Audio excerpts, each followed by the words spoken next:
Olá, queridos irmãos e irmãs. Antes de mais nada, gostaria de me desculpar por ontem. O vídeo de ontem, não sei por qual razão, eu fiz um teste ontem, eu e minha filha fizemos um teste, o áudio estava normal e ao transferi-lo para o Facebook, o som desapareceu, tá? Por isso nós estamos hoje aqui refazendo o áudio, refazendo esse estudo para que a gente possa manter o nosso compromisso com vocês de postar uma vez por semana um vídeo elucidativo de uma obra mediúnica. Como eu falei na semana anterior, não só eu, mas como vários médios da Casa de Bezerra, do Posto Espírita de Caridade Bezerra de Menezes, irão participar também desse comprometimento. Hoje nós falaremos sobre um assunto que, segundo Chico Xavier, atinge 99% da população mundial, que é obsessão. Mas antes, nós devemos prestar a nossa homenagem a esse grande educador, estudioso, autor, tradutor, pesquisador, nosso querido e amado Hippolyte Léon Denisard Rivail, ou Rival, nosso querido e amado Allan Kardec, que em 3 de outubro de 1804 vinha a lume essa bênção, esse espírito iluminado que nos trouxe a nossa doutrina cristã espírita. Então, nossa reverência e nosso agradecimento à espiritualidade maior do nosso querido Allan Kardec. Muito obrigado.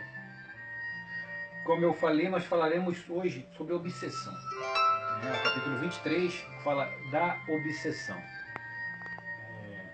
Nesse capítulo, que nós vamos falar de forma bem en passant, pois é necessário um estudo muito aprofundado acerca desse processo obsessivo. Para aqueles que não sabem, a nossa casa, o Posto Espírita de Caridade Bezerra de Menezes, tem como especialidade esse processo desobsessivo. Tá?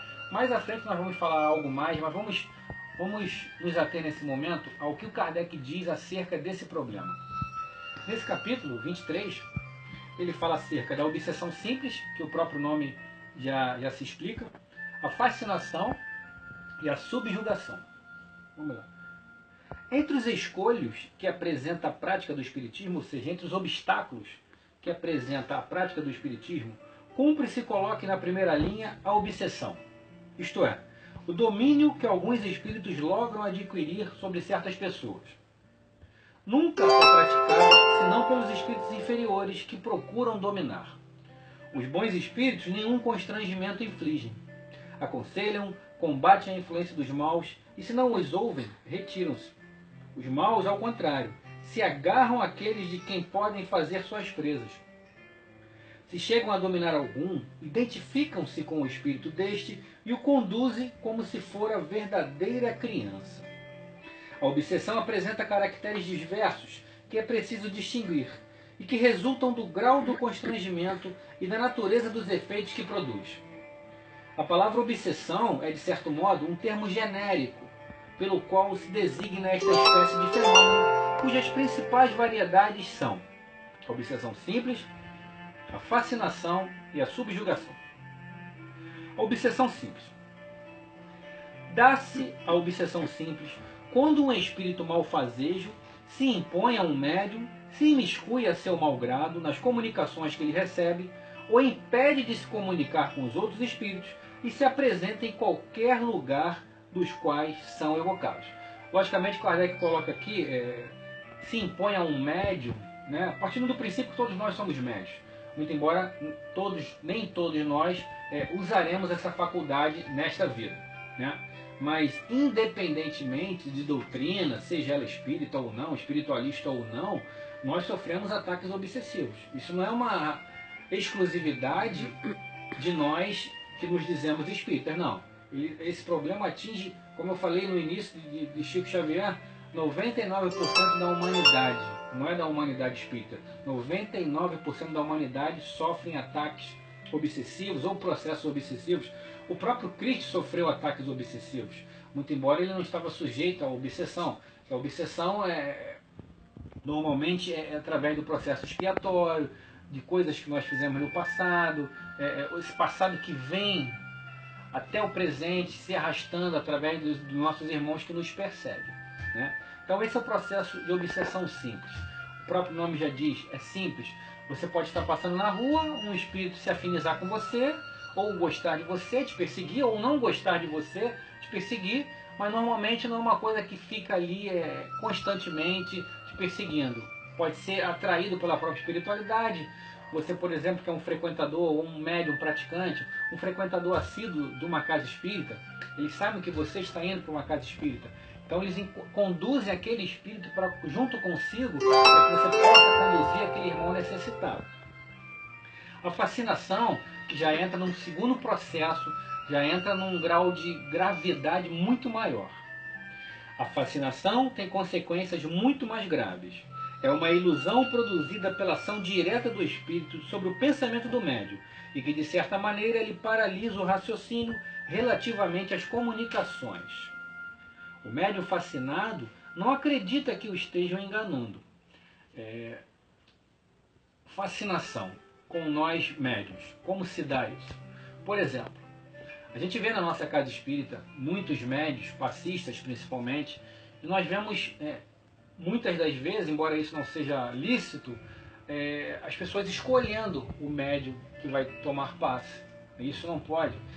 Muitas pessoas vêm ter comigo e falam: fulano tem um passe muito bom, o mentor do cicrano é sensacional. Isso, se o médium entrar nessa esparrela, nessa crença de que ele realmente é um médium melhor, de que o mentor dele é diferenciado, que ele tem uma mão de cura, ou o toque dele pode curar as pessoas, se ele acreditar nisso, já é um processo de fascinação. Porque nós sabemos, nós doamos o nosso ectoplasma, nós doamos o nosso tempo, mas para por aí. Tudo o mais é feito pela espiritualidade. Então, se o meu mentor é A, B, X, Y, não importa. Ele vai atuar, ele vai fazer, e não eu, o Birajara, o Bira, ou o médium A, B, X, Y. Isso se dá com qualquer médium, em qualquer nível. Seja ele passista, ou passista curativo, ou doutrinador, ou evangelizador, não importa. Então, o processo de fascinação é muito arriscado. Então é um alerta até que nós fazemos não só aos médios, mas principalmente aos assistentes. Não queiram escolher médios. Passam com qualquer médio, tomem passo com qualquer médio, que você também assim estará nos ajudando a nos furtar desse processo obsessivo. E o processo mais agudo e mais perigoso e muitas das vezes irreversível é o processo de subjugação, que é o seguinte: a subjugação é uma constrição que paralisa a vontade daquele que a sofre e o faz agir a seu malgrado. Numa palavra, o paciente fica sob um verdadeiro jugo, ou seja, o sujeito não tem mais controle sobre si próprio. Tudo o que ele faz, ele pensa, é de acordo com aquilo que o obsessor está fazendo ou querendo. Nós vamos lembrar aqui o apóstolo Paulo, quando ele diz que nós somos cercados por uma multidão de testemunhas. Então, é muito fácil nós nos deixarmos obsediar. Agora, até atingir o nível de subjugação é um largo passo. Então, nós temos que ficar atentos. Desde o primeiro passo, da simples, passando pela fascinação, até chegar à subjugação.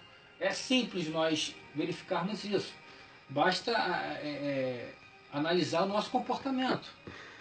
Se nós somos pessoas ruins, mas só vivemos andando e fazendo coisas erradas, locais errados, a nossa companhia já vai nos dizer o que nós somos. Mudando aqui a nossa obra, é um livro muito importante também, muito bom. Ele se chama Diário de um Doutrinador. Não só para nós que somos doutrinadores, mas para todos os médios, e não médios também, ou melhor, aqueles que não estão exercendo a mediunidade. É um livro muito interessante, que muitas pessoas dizem, na hora de dormir principalmente: eu rezo o Pai Nosso, Ave Maria e fica tudo bem. E não é bem assim. A gente sabe que não é assim. Semelhança atrai semelhança. Então não adianta nada nós sermos pessoas ruins, pessoas que só faz o mal, ou só pensa no mal, ou só quer ganhar vantagem em tudo durante o dia. E chegar à noite e rezar 10 Pai Nosso, 10 Ave Marias, ou qualquer oração que seja, que você vai ficar livre da atuação dos espíritos. A gente sabe quando nós dormimos, nosso corpo físico fica ali, mas o nosso espírito vai ter com qualquer um que nós queiramos, ou qualquer um que nós tenhamos sintonia. E aí é uma questão de ligar o rádio onde você quer ouvir, a estação que você quer. Se você quer ouvir música X, você vai na estação X. Música Y, vai na rádio Y. Então não tem como você sintonizar no X e ouvir o Y. Então é simples. É sintonia. Você fez o mal, praticou o mal ao longo do dia todo. Quando você dormir, o seu espírito se desdobrar do seu corpo, ele vai ter com essas pessoas. Né? Não tem como. Então a melhor oração é o dia a dia, é você mudar a sua atitude. Em O Livro dos Espíritos, lá na pergunta 479, Kardec pergunta: a prece é um meio eficaz para curar a obsessão? A prece é um meio eficaz para curar a obsessão? Os Espíritos respondem: a prece é sem dúvida um poderoso socorro em tudo, mas crede bem, não basta murmurar algumas palavras para obter o que se deseja. Deus assiste àqueles que agem e não àqueles que se limitam a pedir. Ação. Essa é a grande oração. Ação. Prática do bem. É necessário, pois, que o obsediado faça a seu turno aquilo que é necessário para destruir em si mesmo a causa que atrai os maus espíritos. Então nós temos que afastar os maus espíritos. Como se afasta os maus espíritos? Trazendo para perto de nós os bons espíritos. E como se atrai para perto de nós os bons espíritos? Prática do bem. Vontade de praticar o bem. Ninguém coloca um evangelho segundo o Espiritismo debaixo do braço e vira anjo, santo. Não é assim.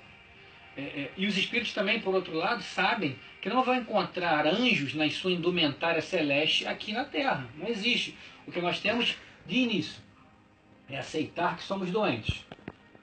Acreditar que somos doentes. E quem tem uma doença precisa de cura. Então, nós não conseguimos nos curar sós. Ninguém consegue se curar só. Então, buscar o socorro, especialmente na casa espírita, e começar o trabalho. Agindo assim, nós teremos, pela força de vontade que nós temos em mudar, a companhia dos bons espíritos. Logicamente, o processo obsessivo envolve outras coisas, envolve também a lei de causa e efeito, enfim, que nós não podemos nos furtar. Ela pode até ser amenizada por conta dessa nossa vontade, do nosso trabalho no bem, enfim. Mas nos furtar de tudo, não há como. O que nós fizemos no passado são as nossas expiações de hoje. Nós temos que, de alguma forma, maior ou menor, nós temos que arcar com as consequências, logicamente. O autor da obra aqui, Luiz Gonzaga Pinheiro, que eu até esqueci de apresentar lá no início, perdão, fala sobre a subjugação. Diariamente, a figura do obsediado chega às searas espíritas. Notam-se-lhe no semblante as manifestações de depressão, alienação, ausência, agressividade e outros sintomas reveladores da atuação pertinaz do companheiro invisível, que, empenhado em dobrar as resistências do seu antagonista, infiltra-se em sua intimidade, causando-lhe sérios desarranjos à economia físico-perispiritual. Inicia-se por lévias de sugestão, para em seguida aprofundar-se em domínio cada vez mais amplo. A obsessão instala-se vencedora quando aquele que lhe sofre o açoite não promove as devidas reações à sua invasão, largando as rédeas do seu pensar nas mãos astutas do seu algoz. Então é como diz Kardec lá, né? Não é mais o indivíduo que faz ou que pensa, é o obsessor quem toma conta do espírito. Mas o autor aqui nos alerta, nós temos que ficar atentos. Nós nos conhecemos muito bem, então a qualquer sinal de obsessão, de agressividade, ou enfim, um desconforto qualquer, nós temos que buscar a saída para isso, né? Se não for nada físico, com certeza é alguma coisa espiritual. Então nós temos que correr atrás disso. Dominando a área do pensamento, fácil se torna ao invasor direcioná-la para as ações nefastas que almeja, pois estão minadas e sob o seu controle as bases que facultariam ao prisioneiro o exercício da autocrítica, o aguçamento do senso do ridículo e a resistência que de outra forma poderia ser heróica e vitoriosa. Atingindo tal estágio, o obsessor pode agir sem resistência, torturando o subjugado conforme o método que lhe apraz.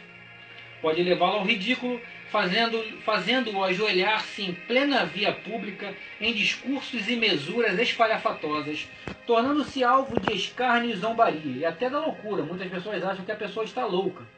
Falam sozinhos, fazem coisas que não querem. Pode fazê-lo ficar sem alimentar-se, sem dormir, sem higienizar-se, repetir centenas de vezes uma mesma frase, lançar-se de um edifício ou tomar veneno. O obsessor é o comandante. O obsediado é o comandado. Isso no sentido negativo da coisa, logicamente, eu costumo dizer que nós alimentamos o processo obsessivo. Em primeiro lugar, por que o indivíduo me odeia? Por que ele me odeia? Por que ele me persegue? A gente vê muito através das próprias obras de André Luiz, que fala muito desses processos obsessivos. Normalmente, esse processo obsessivo começa com uma relação de amizade, uma relação afetiva, amorosa, e através de uma traição ou de alguma coisa qualquer, isso se perde ao longo do caminho. Então, na verdade, eles não são inimigos, não são obsessores. Eles estão inimigos, estão obsessores. Então, nós temos que recorrer ao nosso passado. Primeiramente, se nós temos perseguidores, é porque nós fizemos alguma coisa. A providência divina age, a lei de causa e efeito age. Então, primeiramente, pedir perdão a Deus, perdão ao nosso amigo que se encontra inimigo nesse momento. É assumirmos a nossa culpa. Fazer o meia-culpa.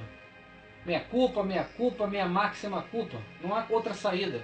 E daqui para frente é você mudar o seu modo de vida. Não devemos alimentar o processo obsessivo. Como não alimentar isso? Primeiro, fazendo essa meia-culpa.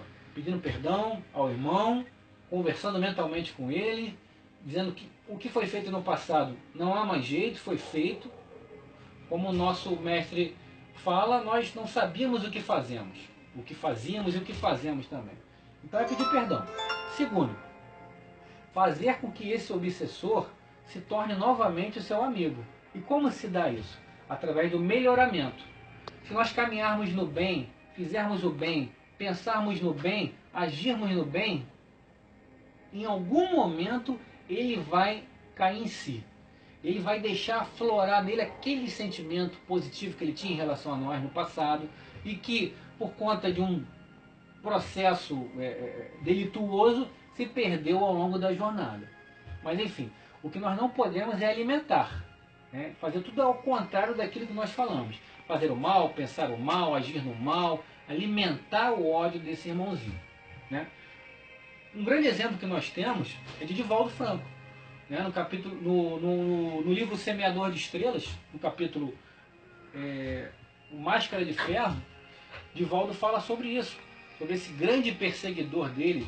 O Máscara de Ferro perseguiu Divaldo por 30 anos, por conta de um acordo que eles tinham feito no passado, numa vida passada, na vida seguinte passada, anterior a de Divaldo. Divaldo havia se comprometido com ele a ser sacerdote da igreja que ele havia fundado. E ao reencarnar, Divaldo não só esqueceu isso, como tomou à frente a doutrina espírita, com Joana de Ângeles, enfim, e projetaram ainda mais a doutrina cristã espírita. E com isso o Máscara de Ferro se sentiu traído, porque Divaldo não colocou em prática aquilo que eles combinaram. Então passou a perseguir Divaldo por 30 anos. Ele foi perseguindo Divaldo, açoitava Divaldo, fazia com que as pessoas xingassem Divaldo, induziu Divaldo ao suicídio durante um sono. Divaldo era sonâmbulo à época, fez o Divaldo entrar dentro do mar sem saber nadar. Enfim, Joana de Ângeles, que induziu uma pessoa, intuiu uma pessoa a caminhar na praia para salvar Divaldo foi salvo. Enfim, ele fez muitas coisas. Pessoas passavam na rua, sem conhecer Divaldo, xingavam, davam tapa em Divaldo. E Divaldo via a presença dele, sabia que era por conta dele. Em palestras, Divaldo via ele induzindo as pessoas a questionar o porquê daquilo que o Divaldo estava falando. Enfim, perseguiu durante longos 30 anos, até que Divaldo recebera na mansão do Caminho uma criança, e essa criança fora mãe do Máscara de Ferro em uma das encarnações passadas. Com aquilo ali, ele já vinha tendo esse vislumbrando em Divaldo uma mudança de comportamento. Divaldo já vinha quebrando esse óleo dele com as atitudes, com a ação, e para fechar com chave de ouro, para ratificar aquilo que o Máscara de Ferro sentia, Divaldo recebeu a mãe dele sem condições nenhuma na mansão do Caminho. E daquele momento em diante ele deixa de perseguir Divaldo. Ele fala para Divaldo que tinha recebido a mãe dele, e ele acabava perdoando Divaldo naquele momento ali. E segundo Divaldo, até hoje ele caminha lado a lado com Divaldo, trabalhando no bem. Ou seja, Divaldo livrou aquele espírito do jugo da obsessão. Divaldo, com a mudança de comportamento dele, tirou a obsessão dele. Logicamente, Divaldo com certeza sofre ataques obsessivos, mas ele é blindado pela espiritualidade, por Joana, por Bezerra e por todos os espíritos, para que ele consiga passar por essas tribulações. E no livro Anotações de um Servidor, de Bezerra de Menezes, nosso grande e amado patrono, ele também fala sobre isso. Notas da desobsessão. Diz o seguinte, Bezerra: filhos, que a luz divina nos envolva os corações de paz e trabalho proveitoso. Se a obsessão representa o desajuste, exigindo reparo e manifestações desarmônicas, a desobsessão, meus filhos, não se dará se vícios e ignorância acerca dos valores espirituais prosseguem jugulando-nos a consciência e o coração. A obsessão, como domínio da insensatez e do vício, é flagelo pertinente às criaturas que já palmilharam as trilhas da primitividade, colhendo lentamente do empirismo e das primárias revelações, e que, ao revés de aproveitá-las no domínio das próprias forças, desprezam semelhantes valores de conscientização, tripudiando em profícuas paixões aviltantes e desagregadoras. Filhos, na romagem pelo mar da vida, ela seria o sossobro pela invigilância, pela má condução do barco humano que nos transporta da incipiência para o saber, através das experiências que nos faculta. Jejum e oração. Ao que Bezerra de Menezes nos fala acerca do jejum e da oração. O que seria o jejum? Jejum e oração. Que nos desejava ensinar Jesus quando asseverou que esta casta de demônios não se expulsa senão pela oração e pelo jejum. Jejum o que é? É deixar de comer, né? Deixar de comer, deixar de se alimentar. Consoante os registros de Mateus, no capítulo 17, versículo 21. Ora, meus filhos, a doutrina espírita já nos fez cair, ante o entendimento, o véu dos mistérios que ocultava as leis divinas dos homens. Oração é movimento sincero do espírito em louvor a Deus, a evolução consciente. Jejum, que para muita gente é a abstinência do alimento material, significa para nós a desvinculação íntima dos acepipes humanos, esses ingredientes da ilusão que fomentam, que alimentam as paixões dominadoras e tristes. Como diante da lógica cristã, rediviva no ensinamento espírita, buscar desobsessão espiritual sem o atestado íntimo de melhoria e adequação aos valores do Evangelho. Como nos desobsediar sem os valores do Evangelho do Cristo? Sem aquilo que o nosso Mestre nos ensinou como o certo. Então, jejuar nesse sentido, orar e jejuar, orar, pedir, ligar, religação com o alto. Jesus nos afirmou: que ligardes na terra estarás ligado no céu. Então, orar é ligar-se ao alto. Mas para ligar-nos ao alto, nós temos que jejuar, deixar de nos alimentar. Qual o nosso grande alimento? São os nossos vícios, são as nossas más tendências. Então é nos abster desse alimento que nos faz mal.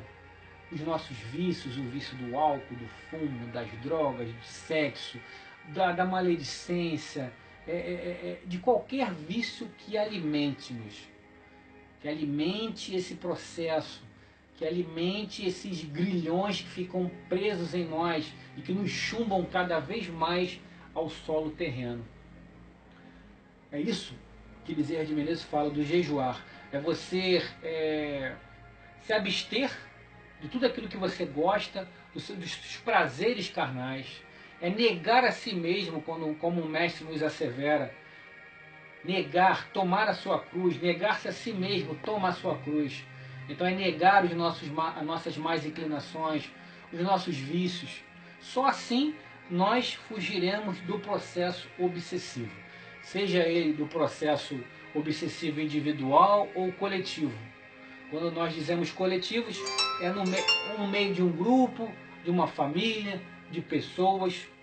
Ok, meus irmãos? Mais uma vez, peço desculpas pelo o vídeo de ontem.